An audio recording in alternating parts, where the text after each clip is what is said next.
Shalom, selamat sahabat Bapak Ibu, saudara-saudara dimanapun Anda berada. Kembali lagi bersama saya, Pendeta Muda Stephen Situmorang. Mohon maaf oleh karena dalam beberapa minggu ini saya tidak sempat untuk membuat konten oleh karena ada masalah dalam suara saya. Dan pada saat ini kita belajar di dalam pelajaran sekolah sahabat kita, yaitu misi Allah bagian kedua. Kita sudah belajar misi Allah yang bagian pertama di pelajaran sahabat lalu. Dan pada saat ini kita akan belajar apa misi Allah dalam pelajaran sepanjang pekan ini. Tetapi sebelum kita belajar, kita berdoa dalam hati kita masing-masing. Tetapi sebelum kita belajar, mari kita berdoa. Bapa kami dalam surga, berkati hamba Tuhan supaya dapat menerangkan pelajaran sekolah sahabat sepanjang minggu ini. Dalam nama Yesus Kristus kami berdoa. Amin. Misi Allah bagian kedua. Pada saat ini kita belajar bahwa misi daripada Tuhan sudah ada daripada sejak awalnya, di mana ini dimulai oleh Tuhan sendiri, yaitu Trinitas atau Tritunggal. Walaupun ini tidak tertulis dalam Alkitab kata Trinitas atau Tritunggal itu, kita melihat bahwa pelayanannya itu ada dengan jelasnya. Kita lihat bahwa semua dalam oknum kealahan itu bertugas dengan baiknya. Bapa yang bersama-sama untuk menyerahkan anaknya, juga anak yaitu Yesus Kristus di dalam pelayanannya di dunia ini, begitu pula dengan Roh Kudus yang sudah menuntun kita saat ini. Dia yang memberikan penghiburan.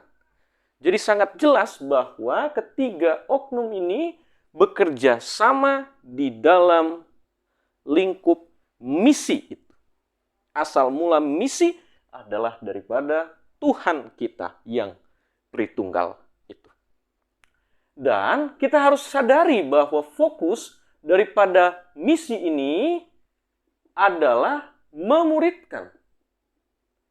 Semua orang diharapkan memuridkan, memberitahukan orang lain, dan dia menjadi pengikut atau murid. Kita bisa lihat itu di dalam ayat inti kita. Matius pasal yang ke-28. Bagaimana dijelaskan di situ? Di ayat yang ke-19, ayat yang ke-20, begitu pula ayat 16, 17, dan 18. Maka kita akan sadari bahwa perintah atau amanat agung itu berfokus kepada jadikan murid. Walaupun kata-kata lainnya adalah karena itu pergilah jadikanlah semua bangsa muridku dan baptislah mereka dalam nama Bapa, Anak dan Roh Kudus. Ada Trinitas di situ. Kemudian dan ajarlah mereka melakukan segala sesuatu. Tapi fokusnya di dalam Matius pasal ke-28 ayat 16 sampai 20 adalah memuridkan. Pertanyaannya, sudahkah kita menjadikan orang lain murid? Sudah barang tentu itu adalah panggilan bagi kita semua. Kita sudah pernah jadi murid dan kita diajak supaya memuridkan orang lain juga. Begitu pula kita belajar di sini bahwa ada Injil kekal. Apa Injil itu? Sudah barang tentu adalah kabar baik. Dan apa isi kabar baiknya? Isi kabar baiknya sudah jelas. Tentang Yesus Kristus. Dia yang hidup, dia lahir, kemudian pelayanannya sepanjang di dunia ini, kemudian dia mati, menjadi tebusan bagi kita, dan selanjutnya adalah dia bangkit kembali. Tapi ada hal utama di dalam Injil itu, yaitu dalam Wahyu pasal yang ke-14 ayat 6 dan 7. Inilah Injil kekal itu. Bahwa harus ada pemberitahuan tentang mengenai penghukuman. Dan ini terjadinya pada saat Yesus datang kedua kali. Inilah fokus Injil kita pada saat ini. Bukan hanya tentang kelahirannya, bukan tentang pelayanannya saja, bukan juga hanya tentang dia mati ataupun bangkit. Tentang yang paling utama yang harus kita kabarkan, yaitu yang akan datang.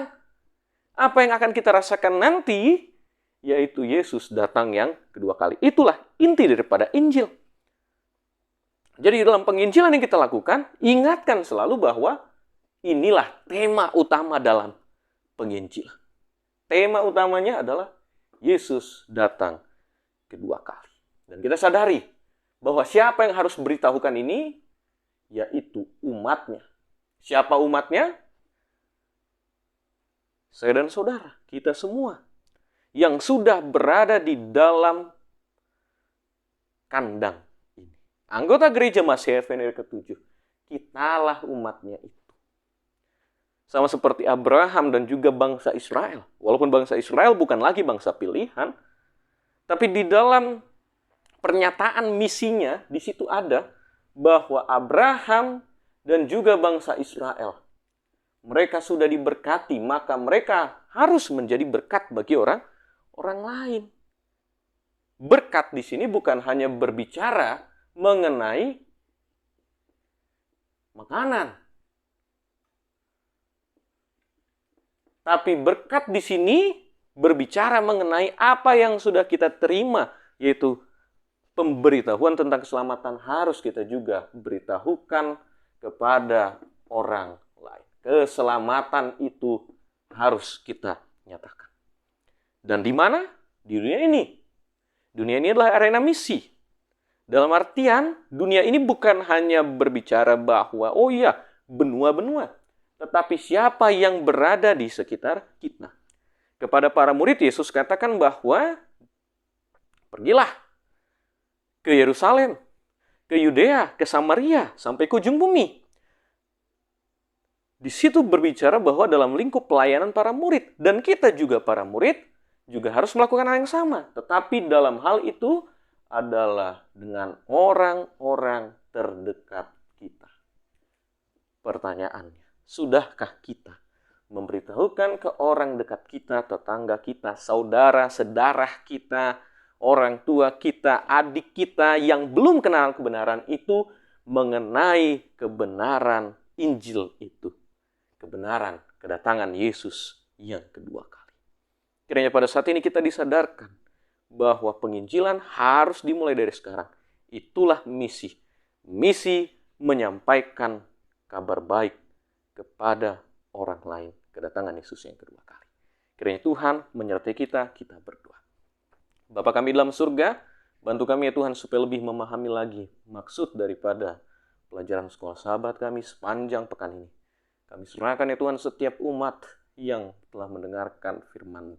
Di dalam nama Yesus Kristus kami berdoa. Amin. Kiranya Tuhan menyertai kita semua. Amin.